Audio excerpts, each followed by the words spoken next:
kindly ask for your attention? Because Tarte just dropped a new Maneater palette, and this is the Maneater Nightfall, and this is what we're going to create with this palette. But before we start, let's just talk a bit about the palette in general. So let me just tell you some things that read off of the Tarte website.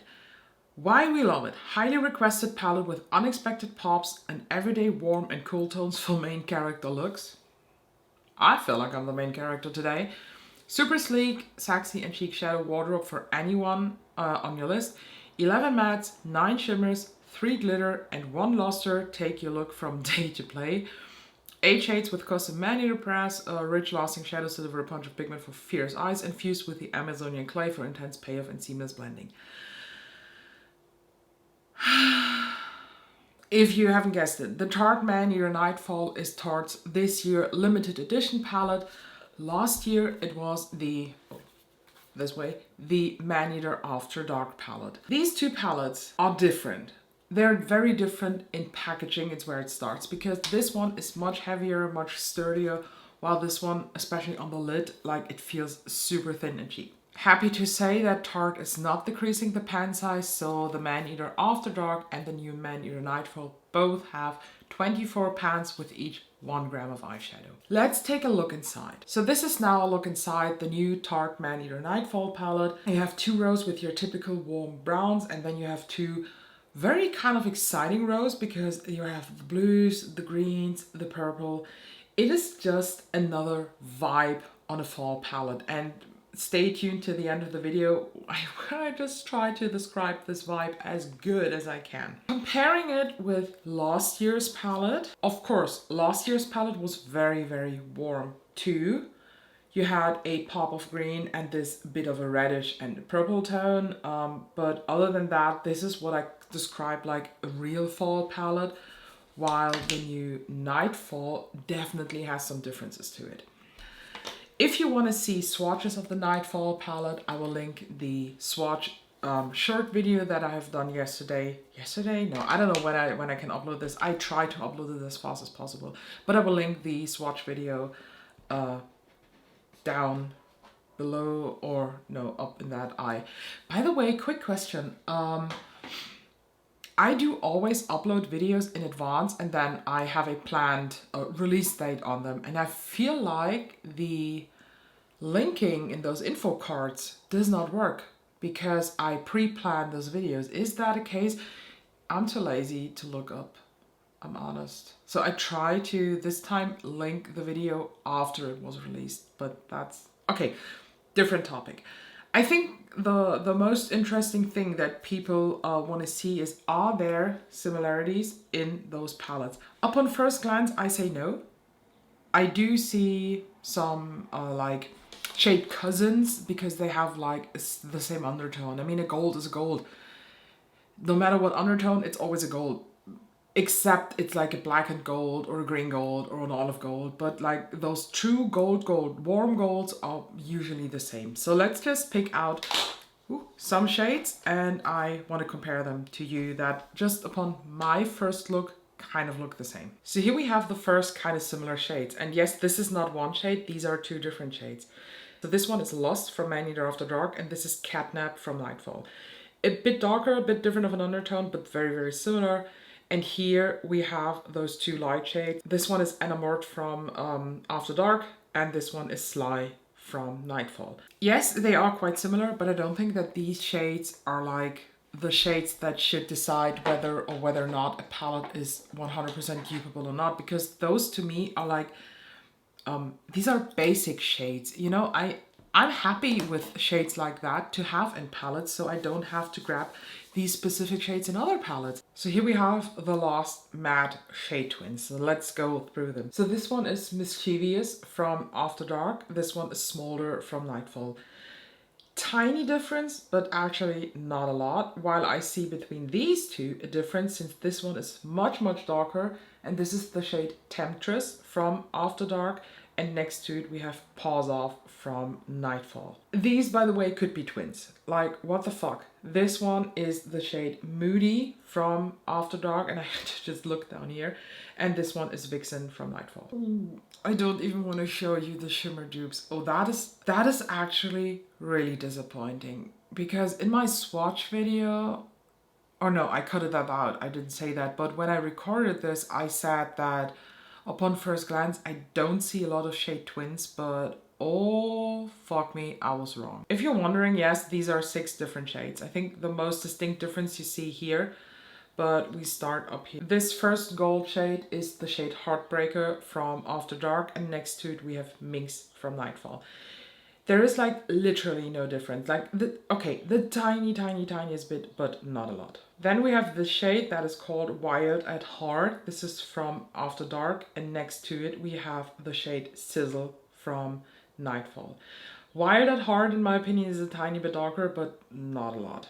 I mean, these are like intense one swipe swatches. Applied with a brush, they probably will look the same. Here we have the biggest difference in my opinion, since this has a blue undertone, while this is like a true green. But this is the shade Fantasy from After Dark, and next to it we have Nightfall from the Nightfall palette, actually. By the way, besides that, we also have a name twin. So you have in the After Dark palette a shade called Nightfall that is a bronzy shimmer brown, while the Nightfall in the Nightfall palette is one of those Maneater imprinted metallic greens. And you know, by the end of the video you will hear me saying that I'm very indecisive about this palette. Like, do you really need this? Do you really not? And I'm giving you like certain takes on how to view this color story and how to use it, and what are like pros and cons on buying this or not.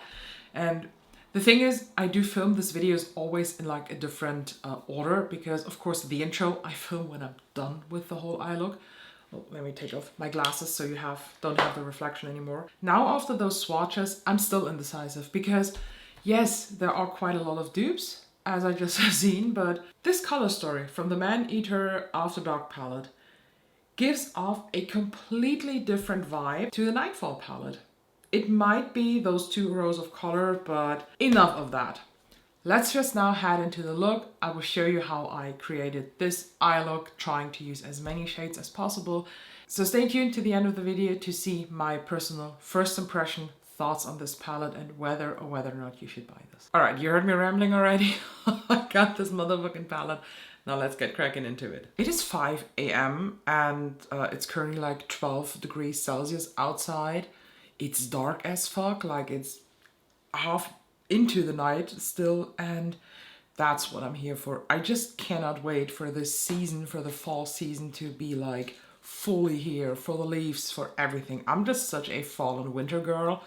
I like spring too, but fall and winter has my heart. So I want to do a look that does incorporate definitely the blues, maybe a bit of the green on the lower lash line, but also I want to incorporate like the golds and the warm browns. So you know, when I do first impression palette thing like today, I always try to incorporate as many shades as possible. So I'm starting the look with Sly, which is just basically a, you know, this bone colored eyeshadow shade. And I use these just to create a base on the lid up to the brows, kind of just our base for a better blending. In my opinion, that does like really help. So we basically go full in, and I start the look with this dark blue shade that is called After Dark. And I apply this directly on the outer like corner part, a bit into the crease. And when you do eyes before your face, you can work like really messy and sloppy. And you know, the sloppy, messy way is just my favorite way of doing eye looks. So I'm now heading into that green on top that is Captivate, and it has kind of shimmers to it, but I don't want to say that this is a shimmer shade, because I feel like this is one of those shimmers that kind of disappear. Yeah, it disappears while blending. You know, the ABH palettes do have these too, where your matte darker shades have a bit of shimmer to it, because it makes them blend easier. And who doesn't love a gradient green to blue? I just love this color combo. I'm now using Smolder, this very warm terracotta-y brown, and I apply this on the inner part and blend that on top of the green. Just like that. Please keep in mind that this is a first impression review. That means my opinion, of course, can change throughout the usages. Maybe it's getting better, maybe it's getting worse. I'm now using Paws Off, which is basically a cool toned light brownie shade. I just go with this shade on top of my blend to make it a bit more seamless. I have to admit that on this eye, the blend got kind of a bit muddy, but I think when I'm done with the whole look, you can't even see this anymore. You know, trusty glitter glue. No matter what palette I'm using, I will always use a glitter glue. And I fully understand when this is something that you do not like. That's cool for me, but for me it would change the review in a negative way if I don't use glitter glue. Because I just do it always. It doesn't matter what brand it is. I think I want to stay in the vibe of warm brown, green and blue. Therefore, we are going to start with Mischievous, which is the darkest blue shimmer shade. And I tap this on top of the blue in the outer corner. This is like a deep, perfect royal blue. Oh, I love that. I don't think that I have a royal blue shade in my collection. I do have blues, don't get me wrong. But this royal blue, I don't know. You know, I'm lazy. I just flip my brush and now I go into Nightfall, which is this beautiful pine green. And I know that my friend Danielle from the Instagram channel for Daro Beauty, she's probably just literally just shitting herself now because I know that she has a obsession for pine green shades and I can't wait because she told me that she wants to show off her pine green as soon as the fall is hitting us, and I can't wait to see these because I think pine green is an underrated shade kind of. I don't know why, but I barely see really deep pine green looks. You know, I can't wait for all of the fall content. It's just here for me. You know what? I will go in with Pamper because I feel like the undertone of Pamper will match the warm terracotta crease shade a bit better than Minx or Sizzle. And if you have never tried Tarte eyeshadows, let me just advise you start with a Maneater palette because I feel like the quality in these is so different to the Bloom palettes. I can't speak for all of them because from the Bloom line, which is basically 100 shades of Dusty Rose, I only have the 2021 limited edition that was the full Bloom. It is like a, I think 28 pan palette that has all of the Bloom shades and you never need any of these palettes again if you have this.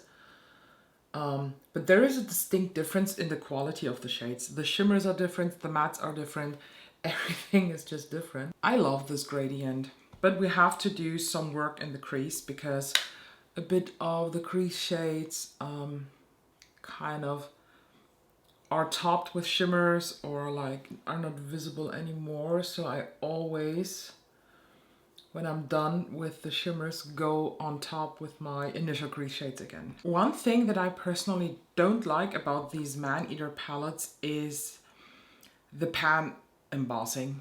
I know a lot of people just love it, but I think it is executed not very well because this like 3D leopard print embossing, it's crumbling. It's like as soon as you touch this, it kind of breaks off and then you're left with crumbs of eyeshadow, and that is something I personally don't like. So I would rather have these with no embossing. That would be cool too, than always have the hassle with pushing it back and be careful. Alright, so for the lower lash line now I'm going in with Passionate and I just use this to, just smudge along the lower lash line. By the way, this is a very, very interesting brush and I don't know how to feel about this. Next to it, I'm going into the shade Vixen. I think I get Riverdale vibes from that. Oh yeah, because the cheerleader team in the season 1 was called Vixen. All of that is like so long ago. I stopped watching Riverdale in like the 3rd season or so. Maybe the 4th. After that Griffins and Gargoyles thing, I watched the tape situation but I never watched like who it was. I know from reading and seeing the TikToks, and now I saw recently a TikTok where somebody was reviewing like the end of Riverdale, and all I could think of was, oh, thank God I opted out of that, because what the fuck went wrong with this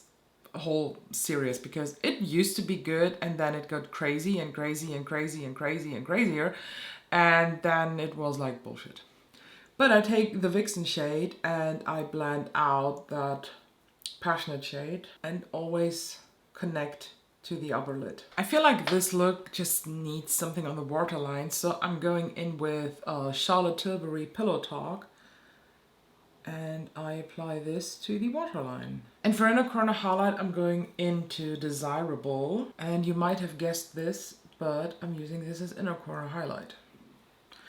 It's always so predictable. It's raining now outside, and I am fully into fall mode now. It's done. That Desirable shade gave me a lot of fallout, so maybe glitter glue on the inner corner, or like spraying it with something like MAC Fix Plus or any kind of setting spray could help with that, or will help with that. So I'm now going to finish the rest of my face, and then I come back with some final thoughts on this first impression eye look. So this is now the finished look with the Tarte Maneater Nightfall palette, and I even pulled out the Tarte Precious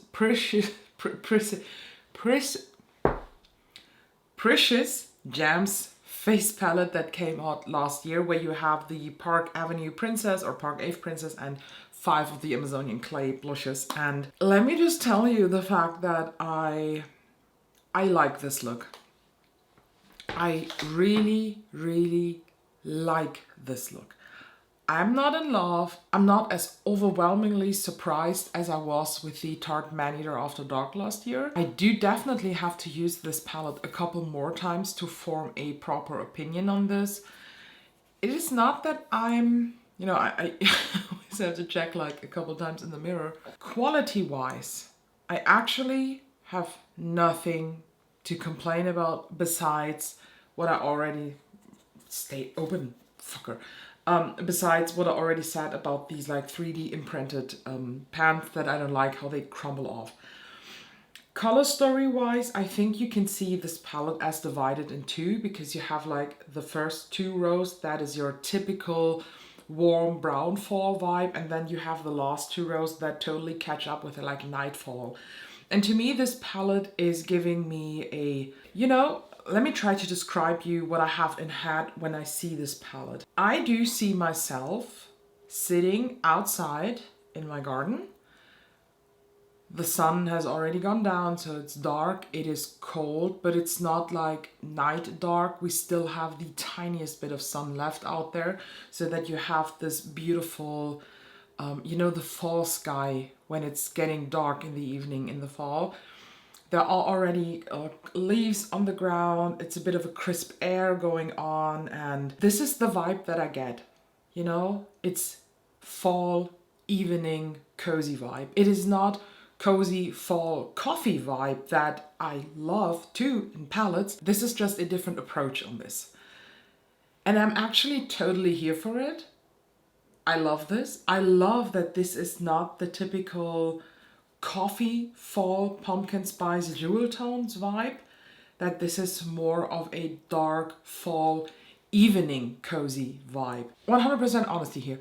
If I did not have over 120 palettes, this could be one of my favorite fall palettes, because I'm really in love with the color story. Someone on TikTok commented under my swatch video that this is nothing we've never seen before. It definitely is not, because how the fuck should you in 2023 reinvent the color story, because everything so far we've seen already. Is this palette now a must-have for you? Upon my first impression, just want to stress that one more time, this is a first impression look. I don't think it is a must-buy when you have a bigger collection. If you have a bigger collection though, and you are like me and you are appreciating a convenience factor, like, look at the colors. Everything in here I do have. I probably would have to dig quite deep to find a royal blue like that. Yes, not sure if I have this, but everything else in here I do have in other palettes. But I appreciate the convenience factor because I probably would never ever have paired them together. I never would have paired a warm terracotta brown with a kind of, I mean, it's not cool blue. It is blue. Blue's in general a cool tone color, but there is something warm underneath that kind of makes it work together with the warm browns. I would never have paired this if it was not in a palette like that. I know that these Maneater palettes are limited edition, so I get the FOMO that is going on. Do a mindful purchase if you really want to have this. Don't panic by it. You know, I hate and love limited edition shit at the same time, because on one hand I'm like, oh, the collector in me is like, I want to have this. But on the other hand, the one who want to do mindful purchases inside me is not happy with that, because I just know I will probably regret not picking this up. If you're really, really hardcore on the fence of getting this or not, in my opinion, just look at the picture and then cover up like these 2 rows, or like, that would be the real version. I always hold it upside down because it's easier. Cover up these 2 rows, because we don't have to argue on that. These 2 rows are nothing new. And if you can imagine wearing yourself these last 2 rows, not only in combination with the warm browns, but also alone, and or maybe even if you like that as a one shadow look. Not into that, but I know a lot of people do. Then I would say yes, do it. You see, I'm very indecisive because I don't want to be one of those persons that's like, oh my god, this is the best palette I've ever seen. You know, this is not influencer fist bite approved. This is solid, good quality in eyeshadows. I have seen better eyeshadows in other brands. I have seen way, way worse eyeshadows in other brands. The color story to me was interesting enough to kind of opt out the brain and just blind buy it. And now seeing this up in person, I agree on my blind brain because I like the color story. I like the way they look together, I like the way they work together. You will not hear me rave and scream and cry about this palette like, for example, I did on the Izumaya Industrial 2.0. This is still, even though I do have like 20 newer palettes like that, still one of my favorites in my collection because I just love the colors, the textures, and everything about the Izumaya palette so much. But it is also not a palette where I would say, oh my god, stay away from that. It is very mediocre in between. I'm so sorry I cannot give you a tendency on buy it or don't buy it, but I hope I could give you like some newer thoughts on this palette for your decision. So please, I'm very curious. Let me know down below. Are you even interested in this palette? Have you picked it up already? Because some of the people on Instagram, when I just posted a sneak peek of what was arriving at my house, one person commented, oh my god, it's the new Tarte palette that I want to have so bad. Then the other one was like, oh, I'm so interested in the new Tarte palette. And it seems like this is sparking a lot of interest. So let me know. Are you interested in this palette? Have you picked it up? Will you pick it up? Will you now pick it up? Do you agree on my opinion? If you have this by yourself, like maybe you even have some more thoughts on this, then please let me also know down below. And other than that, don't forget to check the info box because my Instagram and TikTok is down there. Also the link where you can buy me a coffee. So for me, it's a slice of pizza. But that is going to be a reinvestment into this channel for new makeup purchases. So thank you to everyone who already donated money. That is so generous of you. And other than that, I will see you in the next one.